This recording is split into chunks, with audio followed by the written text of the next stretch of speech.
The moment just before sleep is not empty. It never was. There is something happening in that space, that thin, dissolving edge between your waking self and the dark that swallows it. And for most of your life, you have probably let it pass without a single word. You lie down, let your thoughts scatter, feel the day slowly lose its grip, and then you slip sideways into sleep without ever acknowledging what is waiting right there with you. That is about to change. What you are about to understand is not a sleep technique. It is not a visualization practice borrowed from a weekend seminar, and it is not a formula you follow 3 times and then forget. It is something older and stranger than any of that. Something rooted in one of the most serious and consequential discoveries in the history of the human mind.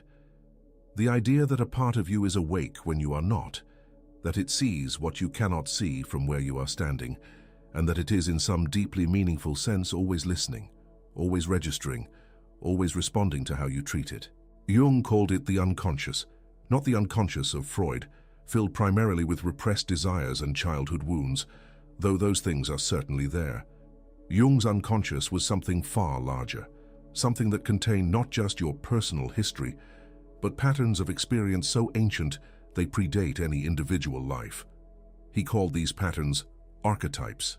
And what mattered to him, what he spent decades trying to demonstrate through clinical work, through his own extraordinary inner journeys, through years of immersion in mythology, alchemy, and the comparative history of religion, what mattered above all else was this one thing. The unconscious is not your enemy, and it is not a passive reservoir of forgotten material. It is active, it is purposeful, it has something like intention, and it can be addressed. That last part is the one most people never hear. You can talk to it, not in the way you talk to another person across a table, not with the expectation of an audible reply that arrives in plain sentences, but in a way that works, a way that changes the quality of what comes back to you while you sleep, a way that slowly and unmistakably shifts the inner weather you wake up inside of every morning. A way that, practiced with patience and honesty over time, begins to dissolve the particular knot of confusion or stagnation or grief that has made you feel, at certain hours, like you are circling the same territory without ever finding a way through. The practice begins right before sleep, and that timing is not arbitrary, it is not incidental. There is a reason the threshold of sleep is the right moment for this, and understanding that reason is what gives the practice its real weight. When you are awake and moving through your day, the part of you that identifies as you, the one making decisions, managing impressions, planning ahead, reacting to small provocations, monitoring how you appear to others, that part is very loud. It occupies most of the available bandwidth. It narrows your perception down to what is practical, immediate, and manageable, down to the layer of experience that can be acted upon right now. This is not a flaw.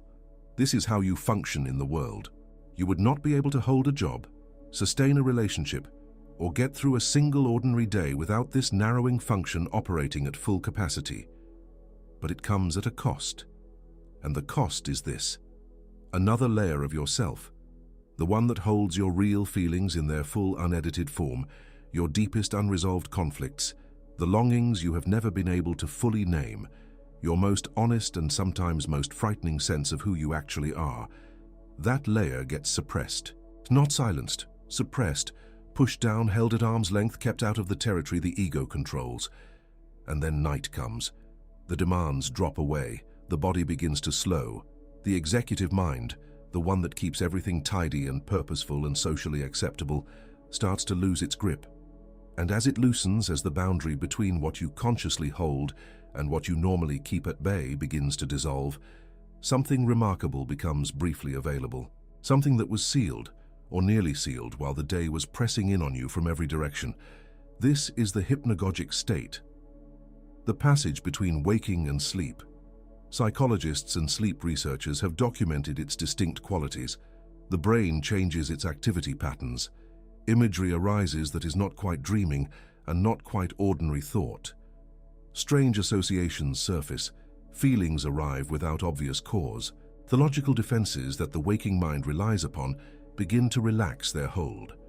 This state lasts only minutes, sometimes only seconds before sleep overtakes it. But psychologically, In terms of access to the deeper layers of the self, it is one of the most significant intervals of the entire 24 hours, because it is the moment when the unconscious becomes most accessible, when the door that is ordinarily sealed stands briefly, genuinely open. And most people walk past it every single night without looking in. They lie down, scroll through their phones until their eyes burn, replay the irritations and frustrations of the day in an endless mental loop, run the same channels of anxiety they have been running for years, and then slip sideways into sleep, into a chaotic, untargeted stream of dreams they can barely reconstruct by morning. The unconscious speaks throughout the night. The images come. The strange and sometimes vivid narratives unfold, but without any deliberate engagement at the threshold, without any signal sent inward before the descent, those transmissions tend to remain scattered and hard to read. They feel meaningless, and so, almost universally, we dismiss them before we have even tried to understand what they were saying. Jung did not dismiss them. He took them with a seriousness that was almost alarming to many of the people around him. He kept detailed, meticulous records of his dreams for decades. He painted the images that came to him in that hypnagogic borderland. He drew symbols that arrived in his sleep, and then sat with them for hours, sometimes for days, to understand what they were pointing at. He wrote letters, actual written letters, to figures who appeared inside his own mind, and then he waited, genuinely waited, for their replies. He was not doing any of this as a form of entertainment or as an eccentric hobby. He was doing it because he had learned something about the nature of the human psyche that most people never learn, because the knowledge is rarely transmitted and even more rarely taken seriously. The unconscious is not a passive repository of forgotten things. It is a partner. It is active in the direction of your psychological health and completeness, and like any partner, it responds in direct proportion to how you treat it. If you ignore it, it speaks louder. The ignored unconscious does not quietly go away. It amplifies. It sends its messages through the body in the form of tension and exhaustion that rest does not fully resolve. It sends them through emotion, the irritability that feels larger than its cause, the grief that arrives in waves without a clear object, the anxiety that floats freely and attaches itself to whatever is nearby. It sends them through behavior, the recurring pattern in relationships, the decision you keep making even though the results never change, the wall you keep hitting in your creative or professional life without understanding why it keeps appearing in front of you. If you fear it, it haunts you. But if you engage it deliberately, carefully, with genuine respect and genuine curiosity, something begins to happen that is difficult to describe accurately in advance, because it is different for every person who undertakes it, but unmistakable once you are inside it. Before we go to the practice itself, you need to understand something more about what the unconscious actually contains, because a lot of what you are about to address in the dark is not quite what you expect it to be. Jung described the psyche as having distinct layers. The topmost layer is the ego, your conscious sense of self, the I that runs your daily life, the narrator of your personal story. Below that is the personal unconscious, everything you have experienced, felt, forgotten, or suppressed. Your entire personal history in full, including the parts you have quietly edited out of the version you present to yourself and to others. The moments of shame you sealed away. The feelings you decided were too much to carry in public. The desires you concluded were unacceptable. The grief you told yourself you had finished with before you actually had. All of it is there, present, exerting pressure. And then below that, and this is where Jung departed most dramatically and most importantly from everyone who had come before him, is what he called the collective unconscious. A layer that is not personal to you at all, not made of your individual history, a deep structure shared by all human beings across all of recorded history, and almost certainly long before. And living in that layer, shaping it from the inside, are the archetypes, primordial patterns of experience and response that have shaped every culture, every religion, every mythology, every fairy tale, every dream that any human being has ever had. The great mother, the wise old man, the hero, the shadow, the trickster, the child. These are not invented categories. They are recurring structures of human inner experience, discovered independently by cultures that had no contact with each other, Because they arise from something shared at the deepest level of the human psyche. Why does this matter for a practice that begins in the last few minutes before you fall asleep? Because when you speak to your unconscious at the threshold of sleep, you are not just addressing your personal inventory of feelings and history.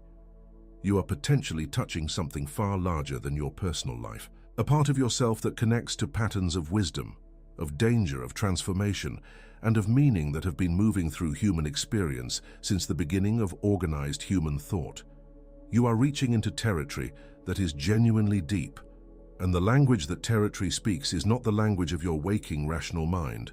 It speaks in images, in feelings, in figures who appear with a quality of presence that is not quite the same as the people you know in ordinary life, in stories that do not follow the logic of cause and effect, but follow instead a logic of association and meaning, in symbols that seem bizarre and sometimes disturbing until you sit with them long enough to feel what they are actually pointing toward.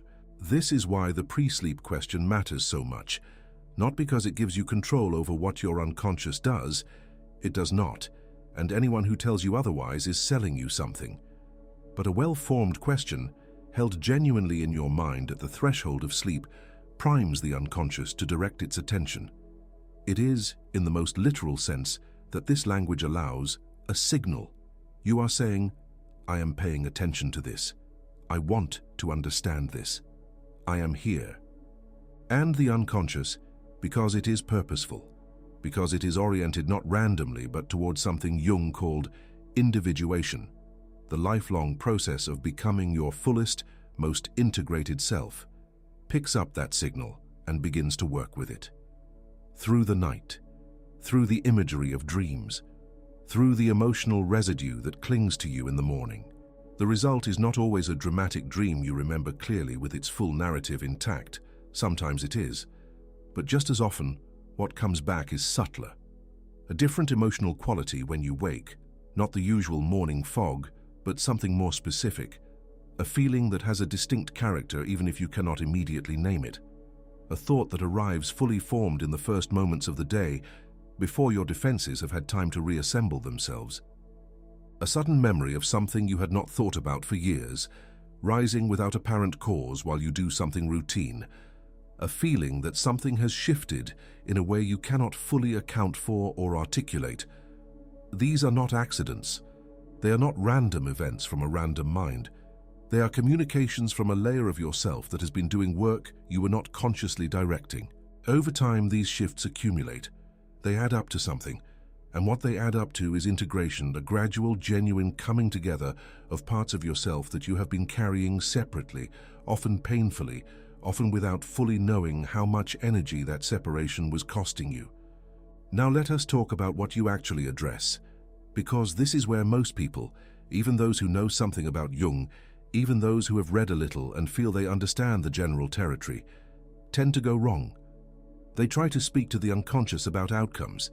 They use the pre-sleep moment to rehearse what they want to happen in their external lives. They direct their intention outward, toward the promotion, the relationship outcome, the resolution of a practical problem, and then wonder why nothing changes.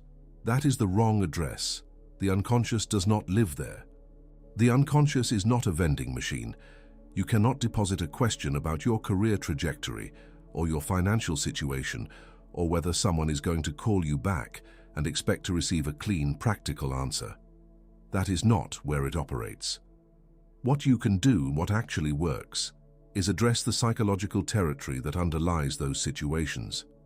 Because in Jung's framework, what happens in your outer life is almost always a partial reflection of what is happening inside. The relationship that keeps breaking down in the same way, no matter how many times you tell yourself this one will be different. The career that looks successful from the outside but leaves you feeling hollow in a way you cannot explain to other people.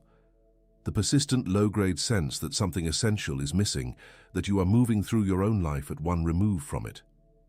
These are not just logistical problems to be solved with better strategy or more effort. They are psychological messages, and the unconscious knows the source of those messages with a clarity that your conscious mind, in its selective and defensive operation, does not have access to.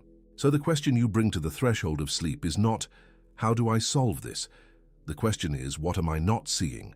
Or what am I carrying that is heavier than I know? Or what is happening in me that keeps producing this same outcome out there? Or simply, what is true right now that I have been refusing to look at? These are different kinds of questions. They do not demand answers. They do not insist on resolution. They invite exploration. And the unconscious, which operates through imagery and feeling and symbol rather than through logic and linear argument, is perfectly built for exploration. Exploration is its native mode.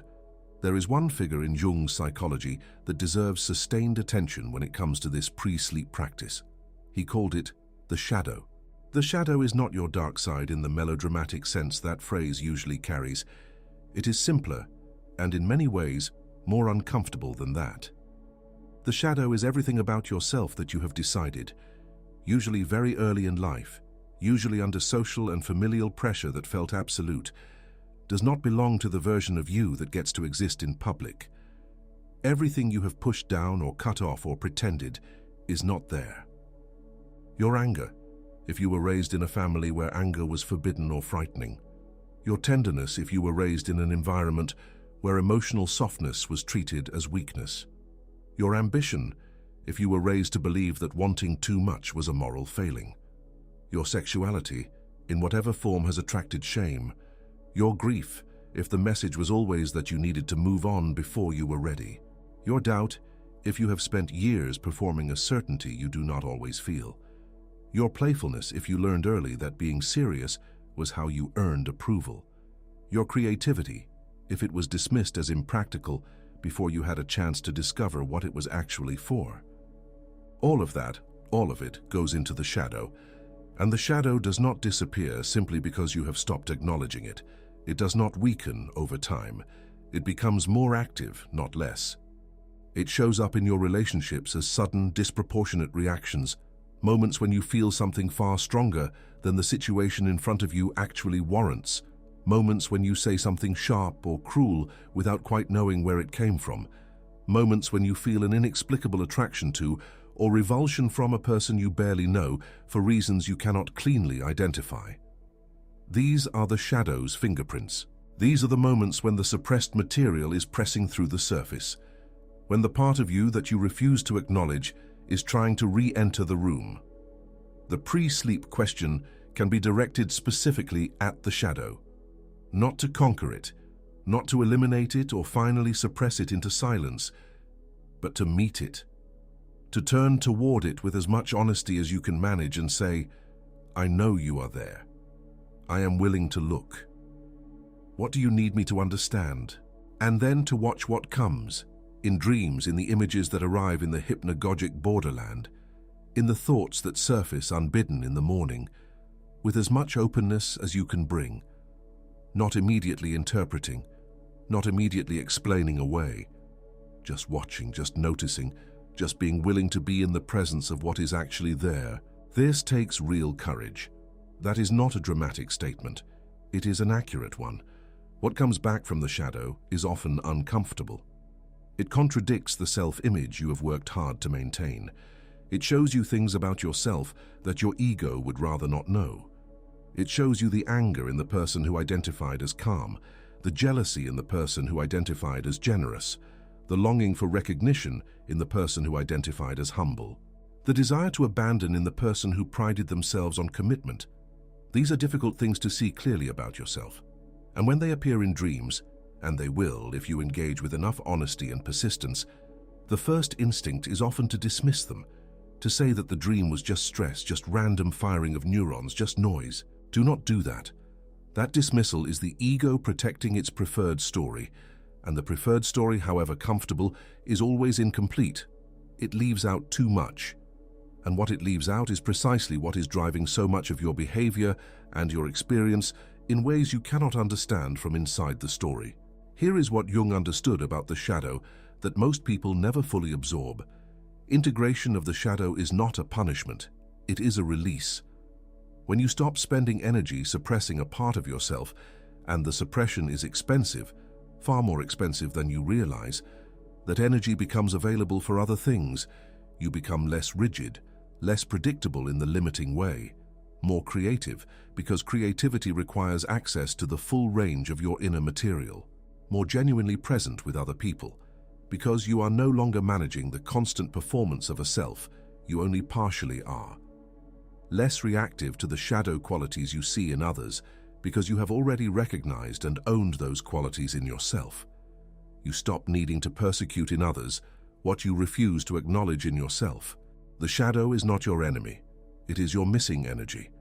Everything you locked away because someone told you it did not belong is waiting there with exactly the vitality it had when you first suppressed it.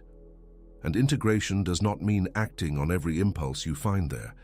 It means acknowledging the impulse, feeling its reality, owning it as yours, rather than pretending it belongs to someone else or nowhere at all. The acknowledgement is what releases the pressure. And then there is another figure, one that appears with particular consistency and particular intensity in the dream life and the hypnagogic imagery of people who begin this practice with real commitment and genuine honesty. Jung called it the Anima in men and the Animus in women, the inner feminine in the male psyche, the inner masculine in the female psyche. And the moment you reduce these to gender stereotypes, you have already misunderstood them. They are not about cultural ideas of what is feminine or masculine. They are about something more fundamental and more psychologically precise, the part of your inner landscape that is opposite in quality to the primary persona you present to the world, and that carries the qualities your conscious personality has been neglecting in its emphasis on a particular mode of being. For a man who has built his identity on rational control and the suppression of emotional complexity, and this is a portrait of many men in the professional world, the Anima might appear in dreams as a woman of extraordinary depth and emotional intelligence, someone he cannot quite reach, someone who seems to know things about his own inner life that he himself does not know, someone whose presence in the dream carries both longing and unease. For a woman who has spent her life in service to others, at the systematic expense of her own authority and ambition and desire, the Animus might appear as a demanding and sometimes intimidating male figure, someone who confronts her with questions she has been avoiding about what she actually wants for herself and whether she is willing to act on it. These figures are not intrusions. They are not symptoms of disorder. They are invitations. They carry the psychological qualities that your conscious orientation has been leaving undeveloped. And the pre-sleep practice offers you a specific and particularly powerful way of turning toward them by asking, at the threshold of sleep, what they would want you to know tonight, what they are waiting for you to understand, what they have been trying to show you through all the oblique angles of dreams and moods and inexplicable longings. The practice of deliberately engaging these inner figures was something Jung called active imagination. He developed it and used it in his clinical work with patients.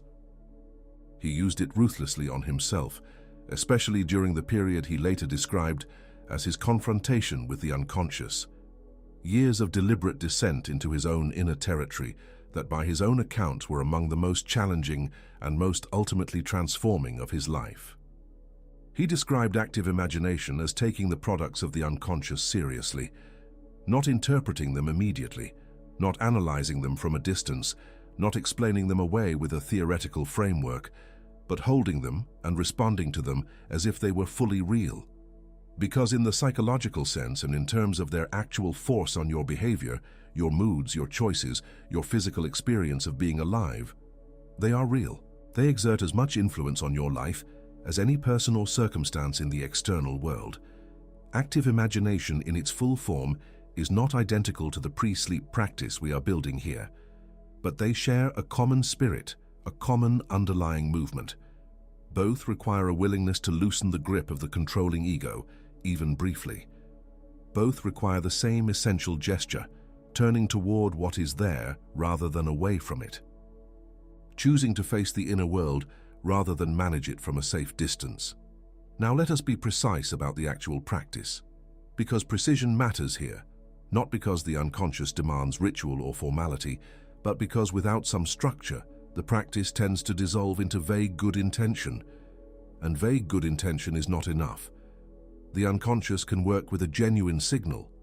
It cannot work with a performance of sending a signal. In the last few minutes before you intend to fall asleep, after the book is closed, After the phone is put down, after the light is off, you lie still.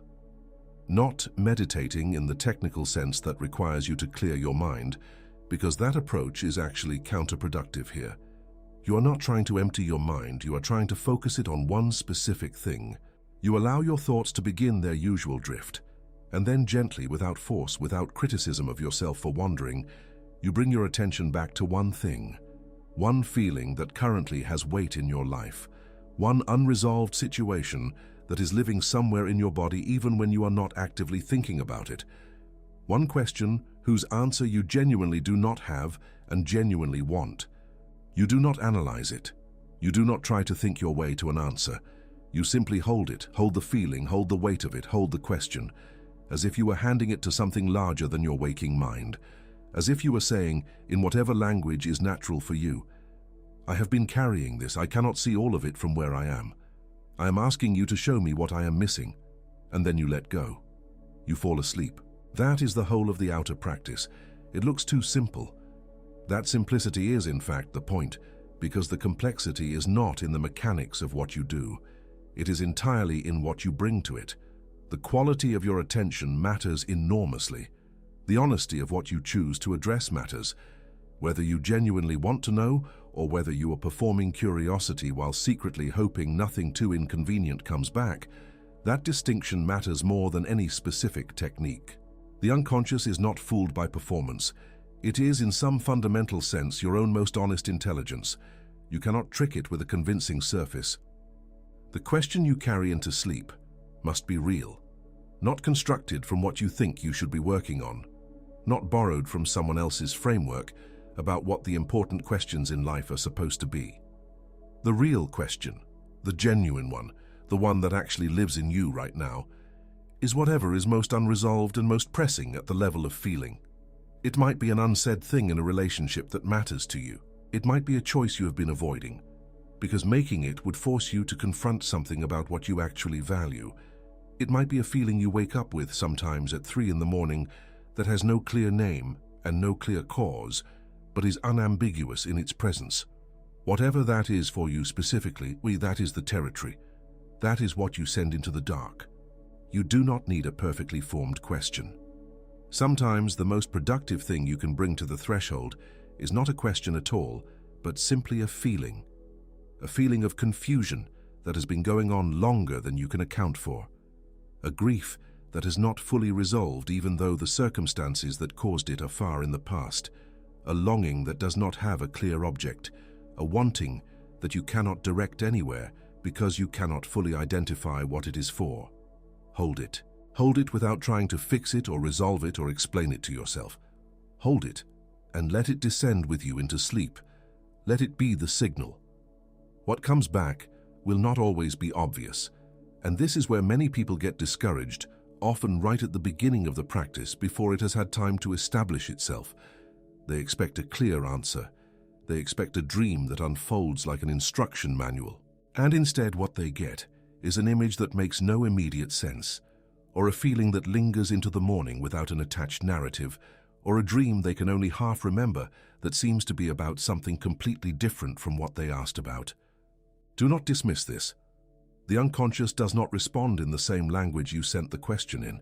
It responds in its own language, which is the language of image and feeling and association, and that language requires a different kind of attention to read. It requires you to sit with what came, to stay with the feeling of a dream even when the plot has dissolved, to ask yourself, not what did this mean in a logical sense, but what did this feel like? What emotional quality did this carry? What is the feeling that is still present in me right now from what happened in the night? This is where the second half of the practice becomes essential, and the second half belongs to the morning. In the first few minutes after you wake up, before you reach for your phone, before you check what needs to be done, before the executive mind has fully reassembled itself and begun running its morning program, there is another threshold moment, another brief window of access to the inner layer that was more available during the night. That window is real. It is brief, and it is almost universally wasted by people who have not been told it exists. In that window, you ask yourself one question: what is with me this morning? Not what happened in my dreams in the narrative sense, Not what do I remember as a sequence of events. What is with me? What feeling came back with me from sleep? What image is still present at the edge of awareness? What emotional atmosphere is in the room with me right now before the day has had a chance to overlay it with its own demands? Write it down, not in elaborate prose, not in full sentences if that is not how it comes. A few words, a feeling word, an image, the name of whoever appeared, the color of a room, the emotional quality of a place you found yourself in, the sense of something moving away as you woke, something you almost caught. Even a single line of this, done consistently over weeks and months, begins to build something significant. It builds a record, a map of your inner territory over time. And through that map, you begin to see patterns, recurring figures, recurring feelings, recurring locations, recurring emotional qualities that are not visible from any single night, but that become unmistakable over time. The unconscious notices that you are paying attention. That observation sounds strange, but it is experientially true for a significant number of people who have undertaken this practice with genuine commitment. As you demonstrate over time that you take the communications of the inner world seriously, those communications begin to become more organized, more directed, more shaped specifically for your understanding. Not because the unconscious is performing for your benefit, but because attention is itself a form of engagement, and engagement changes the quality of the relationship. Jung kept a record of this kind for decades. The Red Book, his private illustrated journal of inner experience, of dreams and visions and deliberate excursions into his own deepest psychological territory, was not published until decades after his death because it was so intimate, so much a raw document of his own inner life, that he could not imagine releasing it while he was alive to the reactions of others. But the very existence of that record tells you something essential about how seriously he took this practice. It was not occasional. It was not something he did when he was in a creative mood. It was a discipline, as consistent and as demanding as any professional discipline he maintained. Because he believed, and his clinical work provided him with evidence for this belief across decades and hundreds of patients, that the inner journey was as real and as consequential as any journey in the outer world. That what happened inside a person mattered with the same weight and the same urgency as what happened to them. The people who came to him with their symptoms, the anxiety that would not respond to rational reassurance, the depression that seemed to have no adequate cause, the numbness that had settled over a life that appeared, from the outside, to have everything it needed to produce satisfaction. Jung listened to these people with a particular quality of attention. He listened for what the symptom was saying, not just what it was preventing. He believed and argued this consistently against significant professional resistance, that many of the conditions people came to him with were not primarily pathologies to be eliminated. They were messages, the psyche communicating in the only language left available to it when every other avenue had been refused, when the inner life had been systematically dismissed and overridden for long enough that it had no other way to be heard except through suffering. When you begin talking to your unconscious before sleep, you are reopening a channel of communication that in most people has been largely shut since childhood. Children are far closer to the unconscious than adults. They have not yet built the elaborate defenses of the adult ego. They take their dreams seriously because they have not yet been comprehensively trained to dismiss them. They see figures in the twilight of their rooms before sleep and experience them as real, because at the level of inner experience, what they are sensing is real. Something is present in that borderland. Something that belongs to their own psychology is reaching back toward them. And somewhere in early adolescence, with varying degrees of speed and completeness, most people learn to close that off, to become rational, to treat the inner world as noise, as the byproduct of brain chemistry, as something that needs to be managed toward productivity rather than listened to for its own intelligence. That closing off is a loss, a significant one, even if it does not register as a loss at the time. And the practice you are building, or deepening, if you have already started down this path and are looking to understand it more fully, is a reclamation, a reaching back toward a quality of attention to the inner world that your adult life has been systematically crowding out. It does not ask you to become credulous. It does not ask you to abandon the rational faculties that serve you in your daily life. Jung himself was a scientist in the rigorous empirical tradition. He would not have asked you to accept anything on faith that did not eventually bear out in your own direct experience. What he would have asked, what this practice asks, is that you give it enough time and enough honesty to find out for yourself. That you do not dismiss what the inner world produces simply because it arrives in a form that does not fit the categories you normally use to evaluate what is real and what matters. Let us now talk honestly about what you might encounter, because it would be dishonest and ultimately counterproductive to make this practice sound uniformly gentle or consistently peaceful.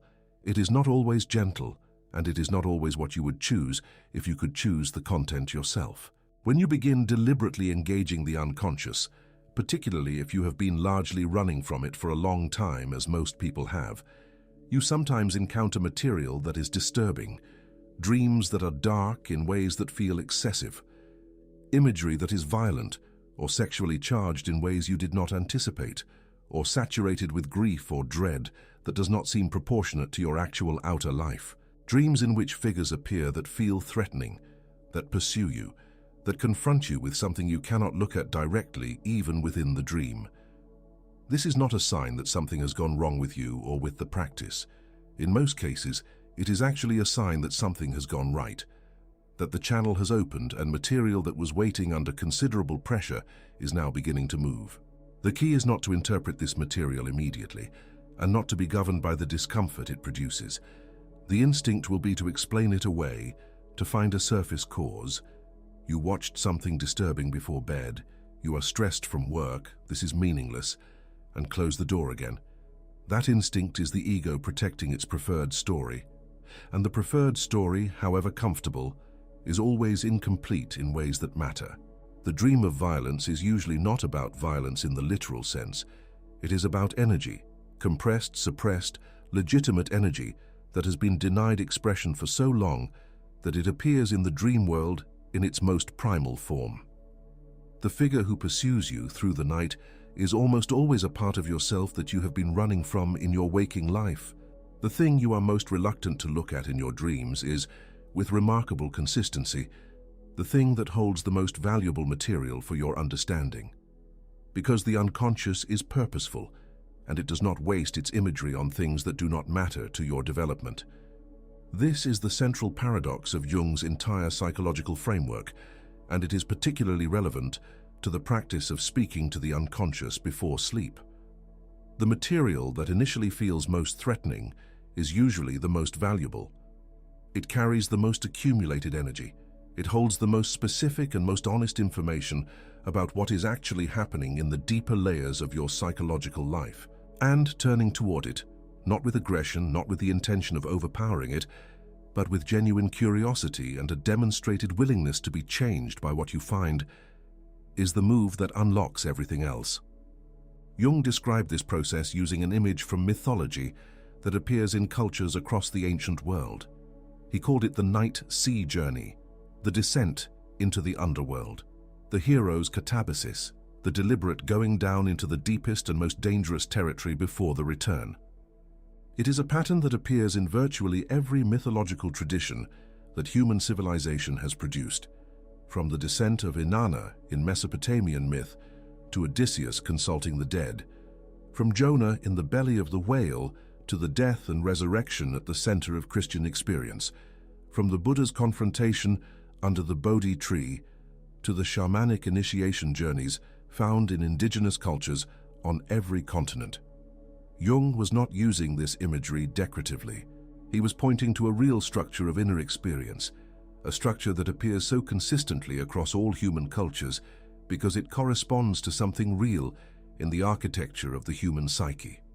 The descent that feels like destruction and proves in the end to be transformation.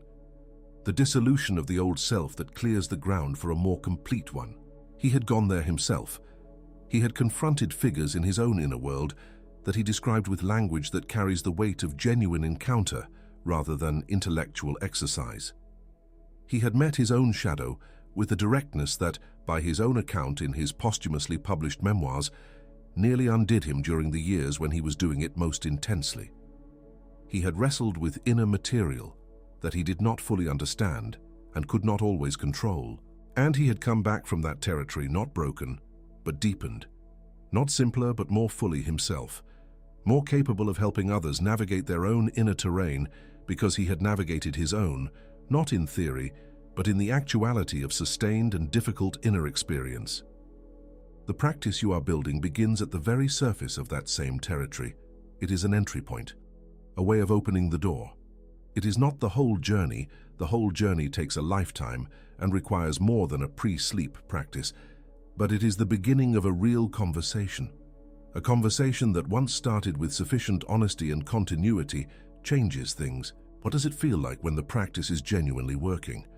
That is a reasonable question, and it deserves an honest answer rather than a vague reassurance. It feels, first and gradually, like a reduction in the sense that your feelings are happening to you without your understanding of them.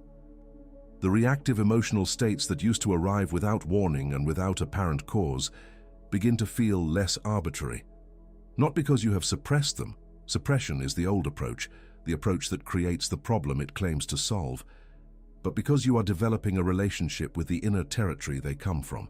You begin to recognize the emotional weather before it becomes a storm, because you have been watching the inner conditions more carefully.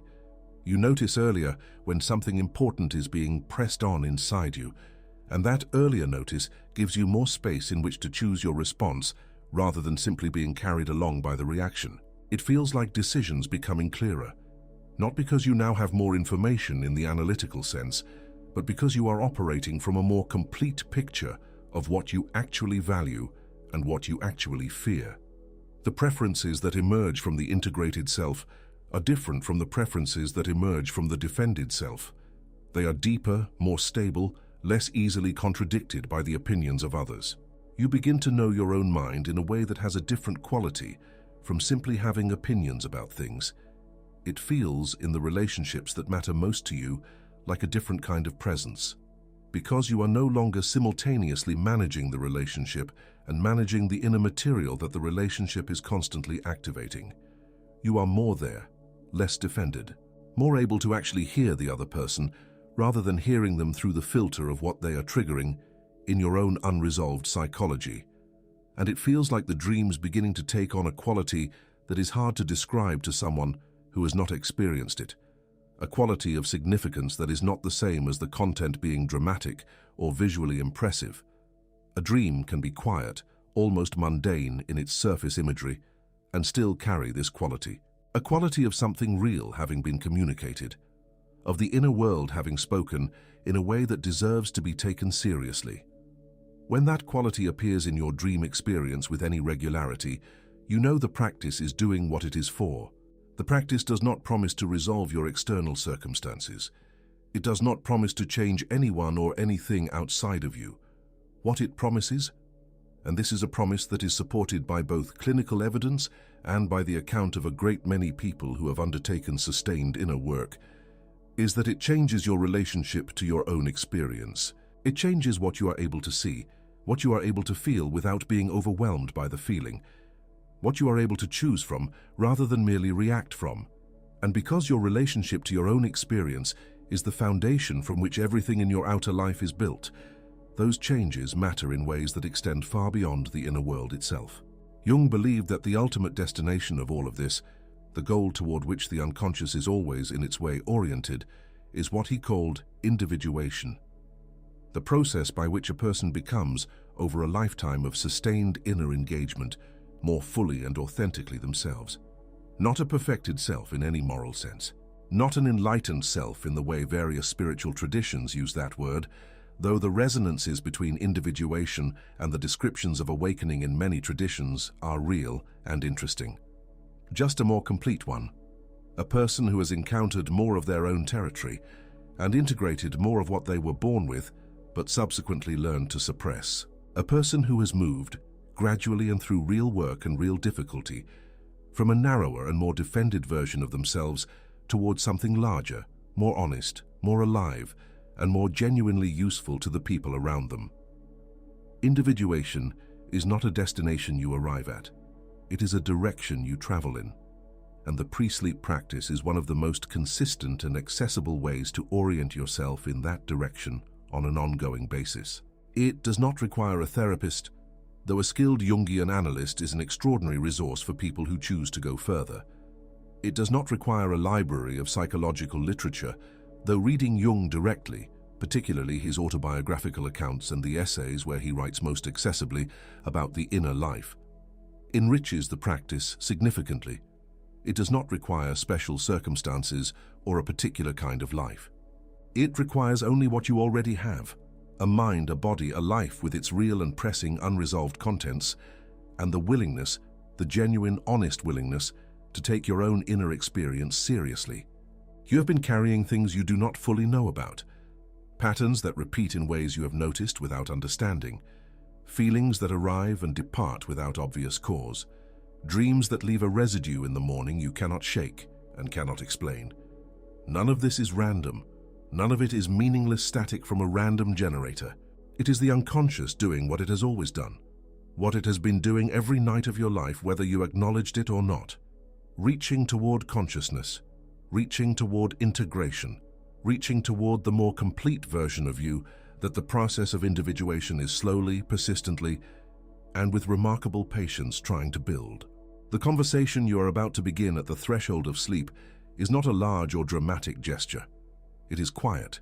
It is internal. It is small in its outward appearance. You lie in the dark, and you hold something real, and you let it descend with you. That is all. But it is real in a way that very few things in the ordinary surface of modern life are real. It is you, in the most honest and least defended moment of your day, turning toward the part of yourself that has been trying to get through to you, turning toward it and saying, for perhaps the first time in a long time, I am here, I am listening. Tell me what I need to know. And something that has been present all along, something that has been working through the night for as long as you can remember, something that has more patience than you have ever given it credit for, will begin to answer. Not necessarily tonight, not necessarily in the form you expect or prefer. The unconscious has its own timeline and its own sense of what is necessary. But it will answer, because that is what the unconscious does when you stop fighting it and start, with genuine intention and genuine honesty, listening. It answers, and what it says over time will change you, not in one night and not dramatically, and not according to any schedule you could have predicted, but incrementally and in the direction of the person you were, beneath all the adaptations and compressions and strategic performances and necessary accommodations, always trying to become. The threshold is real. The moment just before sleep is real and significant, and has always been waiting for you to use it. The practice is simple enough that you can begin it tonight. The journey it opens is long enough to last a lifetime and rich enough to deserve one. It starts now, in the dark, in the quiet, with one honest thing held gently at the edge of sleep. Let it descend with you. Let it work through the night. And when you wake up tomorrow morning, before anything else reaches you, before the world reasserts itself with all its weight and its urgency and its demands on your attention, pause for just one moment and ask what came back. It will be there. It always was. You just needed to start looking.